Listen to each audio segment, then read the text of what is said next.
The Columbian Exchange changes everything. In the late 15th century, the first European ships set sail from their ports, gliding off the edge of the known world, past the words once written on old maps, "Here be dragons." For thousands of years, the world they knew had ended at the Mediterranean, where the East remained a realm of legend. But when the rising kingdoms of Spain, Portugal, England, and France hungered for gold, spices, land, and glory, they sent their sailors into the open seas to find out what lay beyond. That single decision set in motion one of the greatest biological and cultural exchanges in human history, the Columbian Exchange. From 1492 onward, every voyage across the Atlantic carried more than people. It carried life and death. Europeans brought to the Americas horses, cattle, sheep, and pigs, animals the New World had never seen.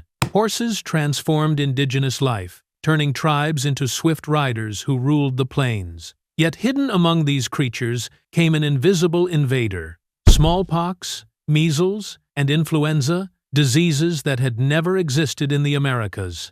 Within a century, up to 90% of indigenous peoples had vanished, and mighty civilizations like the Aztec and Inca collapsed without a single sword needing to strike. In return, the Americas sent back gifts that humanity still cherishes today: corn, potatoes, tomatoes, cacao, chili peppers, tobacco, pumpkins, and more. From those humble seeds, global diets and economies were forever changed. Without tomatoes, Italian cuisine would never have its bright red pasta sauces. Without potatoes, Europe's population might never have grown enough to enter the industrial age. And without cacao, the world would never have known chocolate. But the exchange also carried a shadow: the rise of slavery.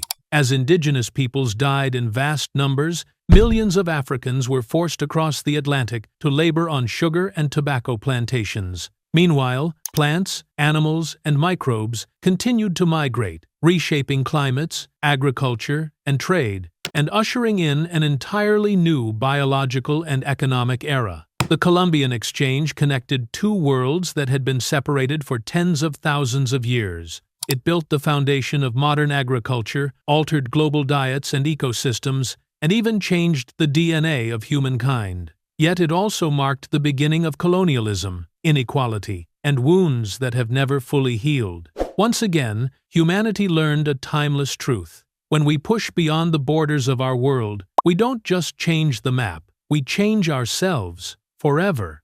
European empires and colonies. By the late 15th century, Europe entered an entirely new era, the age of empires and colonies.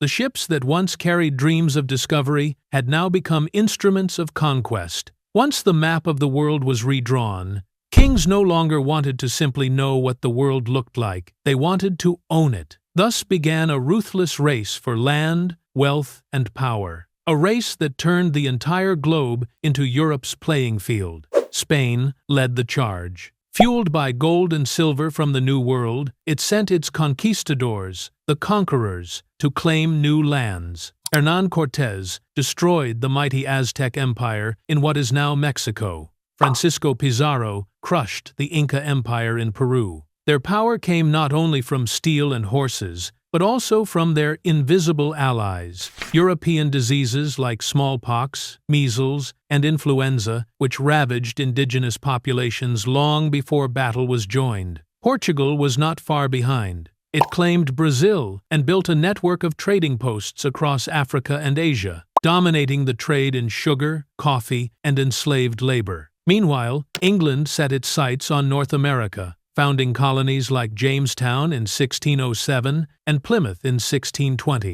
Settlements of risk-takers and refugees seeking freedom, land, and survival through harsh winters. France turned northward, exploring Canada, trading furs, and forging alliances with indigenous tribes, partly because they simply didn't have enough settlers to fight anyone. But the story of colonization was not one of glory. It was one of exploitation and suffering. Indigenous peoples were stripped of their lands and forced to labor on plantations, while millions of Africans were chained and shipped across the Atlantic in the transatlantic slave trade, a tragedy that lasted more than 3 centuries. The European powers didn't just fight the peoples they colonized, they fought each other, waging global wars over territory and trade. Yet, amid the violence, a new world was taking shape. European languages, religions, and cultures spread across continents. The first global trade routes connected oceans, linking Asia, Africa, the Americas, and Europe in a web of exchange. But behind that network of commerce lay a heavy cost: blood, tears, and the erasure of entire civilizations. As European flags rose over distant shores, they were not just expanding their empires, they were shaping the foundations of the modern world. A world whose wealth, power, and inequality still trace their roots to the borders drawn in that age. And though the era of empires has long since ended, its legacy, both its brilliance and its brutality, remains etched into the story of humanity to this very day. The Atlantic slave trade. When European ships first began crossing the Atlantic, laden with gold, goods, and ambition, they also carried one of the darkest stains in human history: the transatlantic slave trade. For more than 3 centuries, from the 1500s to the 1800s, over 12 million Africans were kidnapped, shackled, and forced across the ocean to the Americas, where they were sold as property and worked to death for profit. At first, Europeans tried to enslave the indigenous peoples of the Americas to labor in sugar, tobacco, and cotton plantations. But disease and brutal conditions decimated native populations. To keep their colonies and profits alive, the Spanish, Portuguese, English, French, and Dutch turned their gaze toward Africa, where networks of slave trading already existed. African kingdoms such as Dahomey, Asante, and Congo became suppliers of human lives, trading captives for guns, liquor, and European goods. A deadly cycle began. African rulers waged wars to capture more prisoners, selling them for weapons that would help them capture even more. On the slave ships, known as the Middle Passage, hell became reality. Captives were packed tightly below deck, chained hand and foot, lying shoulder to shoulder in the darkness, breathing in stench and despair. There was no air, no water, no hope. Of every 10 people who boarded, at least 1 or 2 died before reaching land. Of disease, starvation, or grief. Their bodies were thrown overboard, turning the Atlantic Ocean into a vast, silent graveyard. Those who survived arrived at ports like Havana, Kingston, or Salvador to face the same fate. Auctioned off, branded with numbers, and sent to plantations across the Caribbean, Brazil, and the American South. From sunrise to collapse, they toiled under the whip. Their sweat, tears, and even songs turned into tools of profit for slaveholders and empires. An entire triangular economy was built upon their suffering. Goods from Europe traded for slaves in Africa. Enslaved labor produced sugar, coffee, and cotton in the Americas. And those products returned to Europe, enriching its merchants and monarchs. Yet, African culture did not die. Even in bondage, enslaved people carried the rhythms of drums, the songs of their ancestors, their faith, and their flavors. From those fragments of survival emerged entirely new cultures: jazz, blues, samba, reggae, gospel, gumbo, all carrying the pulse of endurance. The transatlantic slave trade was not just a chapter of cruelty. It was a mirror reflecting both humanity's greed and its unbreakable resilience. It reminds us that even in the deepest darkness, light can endure, the light of memory, of resistance, and of a culture that refused to die, even when chained for centuries. The rise of global trade. Imagine living in Europe at the end of the 15th century. Your world extends no farther than the Mediterranean, and a few hazy tales about a distant East, a land said to hold gold, spices, and mythical kingdoms. The maps of your time are mostly blank, and, at the edge of the ocean, someone has written the warning: "Here be dragons." Then, a few daring souls decide to sail beyond that edge. They are Columbus, Vasco da Gama, Magellan, Cabot. Names still remembered centuries later. They don't know where they're headed. They only know that if they turn back, the world will never change. And indeed, within just a few voyages, the world as people knew it vanished forever. When Columbus set foot on what he believed to be India, He had unknowingly discovered an entirely new continent, the Americas. Da Gama rounded the Cape of Good Hope, opening a sea route that bound Europe and Asia in trade.